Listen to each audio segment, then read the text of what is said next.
Big thanks to Anumol. ശരിക്കും ദൈവമുണ്ട്. കാരണം ഞാൻ അനുഭവിച്ച ഒരു സൈബർ ബുള്ളിങ്, അനുമോളുടെ ഓവറായിട്ടുള്ള വീഡിയോ കാരണം ഞാൻ അനുഭവിച്ച, സത്യം പറയാം എനിക്ക് ഉറപ്പിച്ച് പറയാൻ അനുമോളുടെ PR ഇഷ്യൂ ആയതുകൊണ്ട് അനുമോളുടെ ആൾക്കാർ തന്നെയാണ് എനിക്ക് നേരെ വന്നിട്ട് ഇത് പറഞ്ഞത്.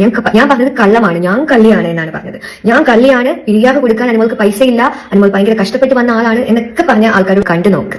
അനുമോളും PR എന്ന് അവകാശപ്പെടുന്ന വിനുവും പല അവസരങ്ങളിലായി PR തുകയെക്കുറിച്ച് മാറ്റി പറയുന്ന വീഡിയോ പങ്കുവച്ച് എത്തിയിരിക്കുകയാണിപ്പോൾ ബിന്നി. ഇത് കാലത്തിൻ്റെ കാവ്യനീതി, സത്യം എപ്പോഴായാലും പുറത്തുവരും എന്ന് ബിന്നി പറയുന്നു. ബിഗ് ബോസ് ഹൗസിൽ നിന്ന് പുറത്തിറങ്ങുന്നവർക്ക് ലൈൻ കട്ട് എന്ന ഒരു ഇൻ്റർവ്യൂ സെക്ഷനുണ്ട്. അഞ്ജന നമ്പ്യാർ വളരെ കണ്ണിങ്ങായി ചോദ്യങ്ങൾ ചോദിക്കുമ്പോൾ അനു 1 ലക്ഷമാണ് കൊടുത്തത് എന്നും 15 ലക്ഷം കൊടുക്കും എന്ന് ഞാൻ പറഞ്ഞതാവാം എന്നും പറയുന്നുണ്ട്. ഈ ഒരു ഭാഗമാണ് ബിന്നി ഇപ്പോൾ സോഷ്യൽ മീഡിയയിൽ പങ്കുവച്ചിരിക്കുന്നത്. പല അവസരങ്ങളിലും അനുമോളും PR എന്ന് അവകാശപ്പെടുന്ന വിനുവും മാറ്റി ഈ സംഖ്യയെക്കുറിച്ച് പറയുന്നതും കാണാം. ദൈവമുണ്ട്, ഇത് കാലത്തിൻ്റെ കാവ്യനീതിയാണ് എന്ന് ബിന്നി പറയുന്നു. കാലത്തിൻ്റെ കാവ്യനീതി, സത്യം എന്തായാലും പുറത്തുവരും.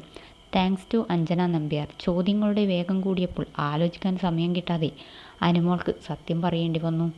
അതെ, 16 ലക്ഷം. 1 ലക്ഷം കൊടുത്തു, ഇനി 15 ലക്ഷം കൊടുക്കാനുണ്ട്. കണക്ക് കൃത്യമായി. നിങ്ങൾ ഇത് അസൂയയോ കുശുമ്പോ ആയി കരുതേണ്ട. ഇതൊരു ഓർമ്മപ്പെടുത്തലാണ്. സത്യം പറഞ്ഞതിന് അനുമോളിൻ്റെ PR കാരണം ഞാൻ ഇപ്പോഴും സൈബർ ബുള്ളിങ് നേരിടുന്നുണ്ട്. ഓർമ്മപ്പെടുത്തുന്നു. കഴിഞ്ഞ 2 സീസൺ പോലെ ഈ സീസണിലും PR ജയിച്ചു. സത്യം തോറ്റു. ബിഗ് ബോസ് ആണോ PR ആണോ എന്ന് ചോദിച്ചുകൊണ്ടാണ് ബിന്നിയുടെ പോസ്റ്റ്.